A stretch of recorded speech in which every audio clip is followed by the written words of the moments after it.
We're back! Sisimulan ko na naman ng kanta ha, for the topic. Parang yung DJ yan na nagpe-play ka ng bagay na tugtog, di ba? Ah, yes, okay. So ang kanta, di ba ako'y tao lang na nadadarang at natutukso rin. Wow, tukso na. Oo, so paano ko lalabanan at palalakasin yung sarili ko with these triggers of temptation? Yeah. Define natin si temptation. Oo, tama. Ang saan ba galing ang temptation? Sa demonyo? Isa lang yon. Tatlo yan eh. Okay. Saan ang pinanggagalingan ng temptation? Mas maimportante. Sabi mo kagad palagi yung demonyo kasi gusto niya lumabag ka sa Diyos, lumabag ka mapasa sa kanya ka. Diyos, Pero actually, the world, The world in general. ang kabunduhan, the worldliness, The worldliness. ang tawag natin ngayon is sense of secularity na ang proposal ng mundo, mabuhay ka ng ganito, pero hindi naka-refer sa Diyos. So, ever since yan, maging panahon pa ni Kristo, meron temptation ng demonyo. Ang presentation niya, power, greed, wealth. So, the world, pero sarili mo. Kasi, yung sarili po natin, galing din po tayo sa earth, humus. Kaya sa lupa, marupok tayo. Sa gantong karupukan, meron tayong tinatawag na disintegration sa atin. Kulang tayo sa integrity. Dapat, sabi nila, well, this is very much medieval. Ang talagang dapat nagre-renda sa tao, yung tamang kaisipan.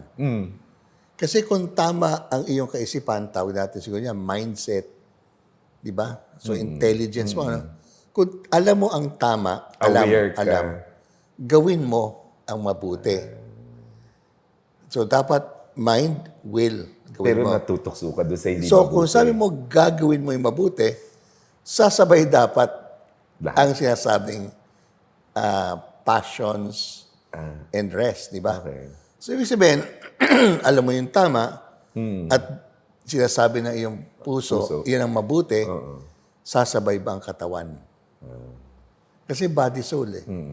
Eh yung mind at saka will, sa soul yun eh. They are the faculties of the soul. But the physicality of But the it. physicality, yung laman. Kaya ngayon pinag-uusapan natin sa temptation, pwedeng galing sa pita ng laman. Pita. The fleshly pool of gravity.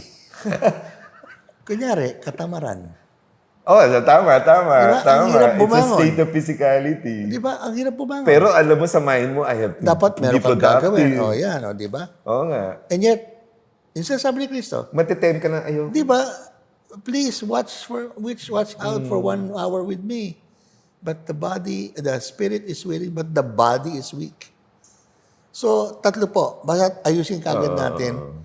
Pwedeng manggaling ang tukso, na tinatawag natin tukso, sa ating sarili. Hindi dun sa nandyan yung palay, Hindi tutukain dahil ko. sa palagi Nandyan lang- yung palay, tutukain ko. Oo, hindi palagi sabi mo, ay demonyo, hindi demonyo ako. Baka ikaw, meron kang kaugalian, meron kang bad habit. Ang tawag doon, bisyo. Oh, bisyo. At Or actually- pleasures. Hindi, pito yan eh. Capital sins ang tawag dyan eh. Yung capital C. Greed, Pride. gluttony, envy, Anger. pride, anger, and others, di ba? Others. Di ba, pito yan eh. Last. That's all last, and 7 capital sins. And these are all from the flesh. Usual. In Na- general. O kaya, so galing na sa flesh mo, marupok na yan. Hinihila pa ng ikaw ng maraming tao. Ganyan tama yan, ganyan yan. Yung mga greed na yan, o, di ba? Makikita mo, ba't siya? Greedy rin. Sumabay na lang ako. Pero Or actually, nakakakita ka ng buffet, gluttony. yun ang ganun style of life, di ba? Mas mahal pa yung a la carte kesa sa Exactly. buffet. So I mean to say, di ba, ang mundo presents. Invites you to these things. Ito magaling sa mundo natin. Marketing. Alam niya hina ng katawan. Di ba? Alam niya. Magki-create siya ng needs. Tama. Yung desires and wants are beyond your real basic needs. Like, gusto mo maganda, vanity. Yan. So, therefore, pag uirirain natin ang tukso, hindi galing lahat sa demonyo. Sa akin tingin Oo sa nga. kamunduhan Oo nga. natin, Oo nga, kamunduhan. sa kamunduhan natin, ang demonyo, nagpapahinga eh. Dahil kayo naman kaya nyo na Kaya, eh. I mean, tinutokso yun ang sarili nyo eh. Oo, kayo. Yung gumawa siya ng sistema sa lipunan Sistema. na in-envelop niya ng gantong mentality. Ha? Masarap ang pagkain. Ito, buffet style. Or masarap ang sex. O yan. At lahat ng panunood mo, pornographic. Exactly. So, yan. Or apps. So, ngayon ang tanong sa'yo, marupok na ang katawan mo. Kasi marupok. Marupok in the sense that meron kang soul na merong mind and will, pero ang hina. Ng katawan. Oo. Ng physicality. So ngayon, yun ang pinag-uusapan.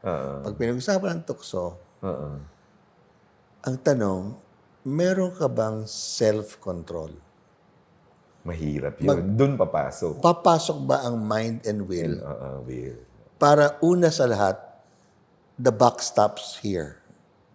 Kahit anong klase ang mundong dyan, pero kung meron akong self-control, meron akong kind of discerning spirit, alam ko ang makatotohanan, alam ko yung dapat talagang gustuhin at Yan yung tama, di ba? kasi panghabang buhay. Oo. Panghabang buhay. Because the truth is in the end. At yung mabuting ikasaya. Di ba? Kasi may marami sa atin kinalulukot natin. Pagkatapos mo, hindi naman pala makwenta. So, a discerning spirit po. Is it, sabi ng iba kung kaya mong kontrolin ng mata, sa mata daw nagsisimula. Well, marami sa pakinig. Sa bagay. Sa amoy pa lang. Pwede, oo. Sa lasa. Dami lahat yan. Kasi- 5 senses. Pero ang pinaka malawak po, the sense of touch, the skin. Oh, wow. Katawan yan eh. Mata hanggang dito lang eh. Ang memory ng mata sa nakikita mo. Memories yan. Ang memory po ng skin, that's why it's very sexualized. So pag nakakita ako ng sexy, naaalala nung balat mo yung feeling. Sexualized Diba? society tayo eh. Sexualized. And so talagang pinasok yung ating... So, kaya sabi ko, pita ng laman. Yung sensuality kasi kasama rin yung desire for food, di ba? Anything for the senses, right? Yes. Pero mas mahirap yung the question of chastity, of Oo, celibacy. mahirap talaga ang chastity. Yeah. Pwede kang mag-diet for the sake of sexiness Pero yung pleasure ng sex. Na sabi nakukuha nila, sa sex. Sabi mo nga, may skin memory, di ba? may skin memory. So therefore po, kung gusto mong pag-usapan ng tukso, Yung labanan mo. alamin mo muna saan nanggagaling. Oo. At simulan mo sa iyong sarili na you take a regimen, an orderly life na nag-iisip ka, nagdi-discern ka, tapos yung iyong desires, yung will mo, papunta talaga sa maigi at mabuti. So how do you fight temptation? Diba? Kung lahat ng temptation, vanity, let's say, Pornography, envy, lust, yung mga buffet. seven capital sins para sa sarili. Create a human system for others. For others. Yes. What does that A mean? mindset na hindi lang ako. Hindi para sa kasarapan mo lang ng buhay. Hindi mo. lang para sa akin. If you start the day by saying, para sa akin ba ang gagawin ko? Kaya I can go to work to get my glory. Di ba? And magiging tukso dyan, merong lalampasan ka sa kasikatan, sa galing. So, O magpapasok magagalit ka. ba ako sa Envy, Senado para jealousy. maging powerful ako or Ayun, para di ba? magsilbi sa bayan? Ayan. Lingkod bayan. Di ba? So I'm saying is that what I'm trying to put here is that if the buck stops here in me, meron niyang movement pakahig ba ako inside or pabigay ng sarili?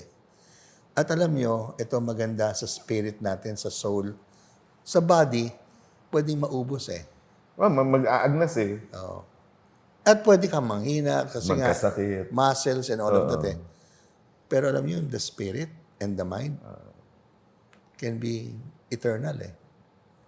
Walang katapusan. Pero it can be powerful over the body, right? Precisely. And Di ba? you know, God has Kasi no may goal yung spirit. God has no body. Di ba? Nung kaya nga si Jesus, nagkatawan tao, doon lang siya natukso. Pero the Father and the Spirit, di pwede tuksoin. Wala namang katawan eh.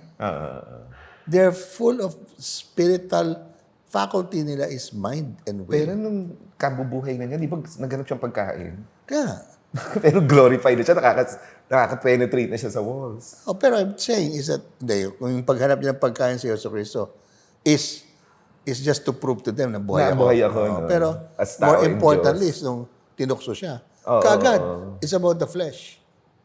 It's about the glory. It's The about power, di ba? the power.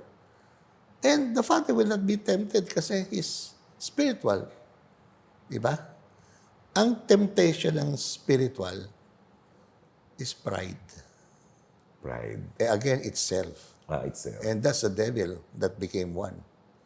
So the devil can create a systemic order, or better, disorder, disintegrated life.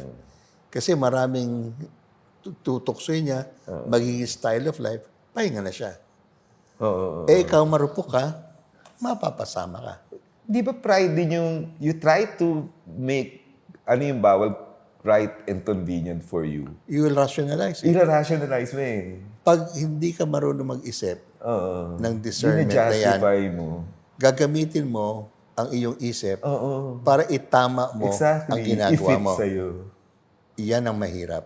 Pride yan, di ba? Diyan ka pupukpukin ng Diyos one day. Diyan Diyan ka talagang, sabi ko, ang bait ng Diyos, He will put you into crisis. Because, Para ka lang masalba. di ba pride is a denial of what He wills then? Yes, So, also. itong other capital sins can start with pride, right? Yes, and then, pag nagkaroon ng ganon, ay mahal ka ng Diyos. Di ba? Ang umaangat, ibinababa. Bakit niya binababa ang nagpapaangat ng sarili? Para siya, ang nagpapakababa ay inaangat niya.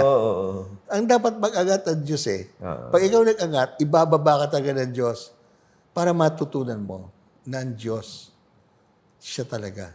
Pero pag-ibig yun, di ba, ginagawan ka niya ulit ng paraan? Correct. Kahit ito A yung second will mo. chance.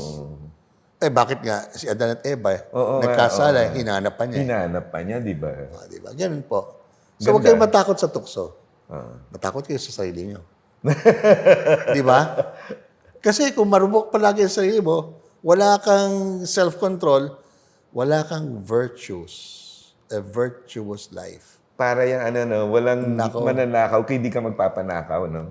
Wala yan. Sa'yo pa rin, eh, no? Kung hindi ka masanay sa truth, maging honest, But this will, yung spirit, yung power niya, nadidevelop yan, di ba? Lalong lumalakas.